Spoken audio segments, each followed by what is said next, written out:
When testing 91 retired NFL football players, 87 of them showed positive signs of brain damage.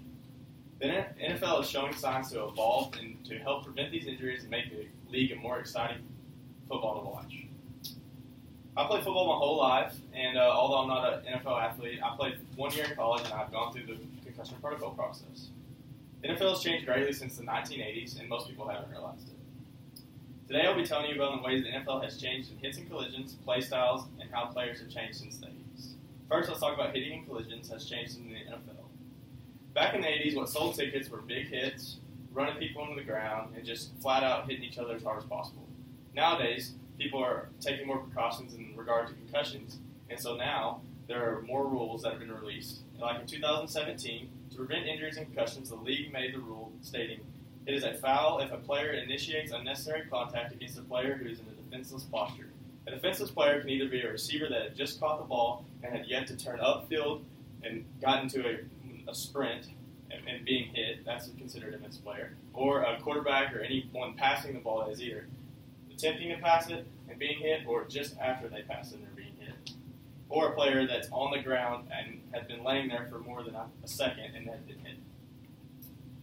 Back in the 80s, these rules had not yet applied, and so the concussions and head injuries were much more common, and nowadays all these rules are they're fining players, and they're doing everything that they can to help prevent this from causing further injuries. Now that we've talked about hits and collisions, now we're going to talk about styles of plays. The NFL used to be much more running-based, and now is evolved into a much more passing league. It is said to be that this era of NFL football that we have today is the most exciting when it comes to offensive numbers.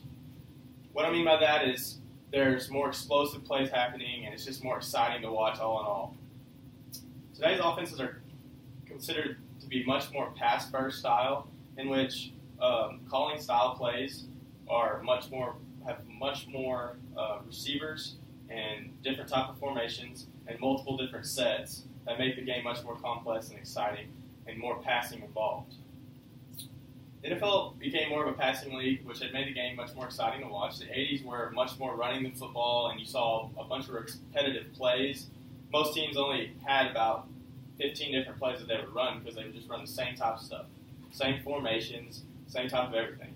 And now you have a much more passing league in which you have people running a hurry-up offense, which just means that after a play, they run straight back up to the line, run another play within 30 seconds. And now you see much more broad types of formations, broad types of players, and it just makes it more exciting to watch, in which you don't see the same type of stuff usually even twice in a single game. And so, now that we've discussed hitting collisions and styles of plays in the NFL, let's discuss body types of players that are successful. Body types have changed a lot in the last 30 years in the NFL. Since the 1980s, all your guys were just big meatheads, and now their players have continued to get bigger and stronger, but faster, due to the fact that the offense is being more spread out, more formations, and people having to run around and be quicker. The NFL, the players just had to adapt, and the training styles had to adapt. And so your NFL player today is much more faster, even though they're bigger, are much more faster than they were in the 1980s. In 1989, the average NFL football player was 6'1" and weighed 220 pounds. In 2014, the average football player was 6'4" and weighed 240.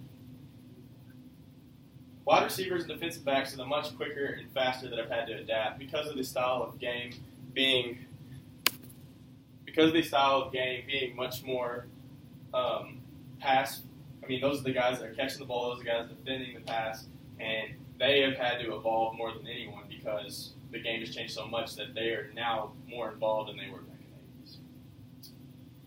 the 80s. Looking at the players now today, it's much more entertaining to watch the guys today just because more exciting, more explosive, faster, running around, doing a lot more crazy stuff than they were back in the day when it was just repetition of the same type of stuff, and all your players were a lot more similar. Now you get a more broad type of players.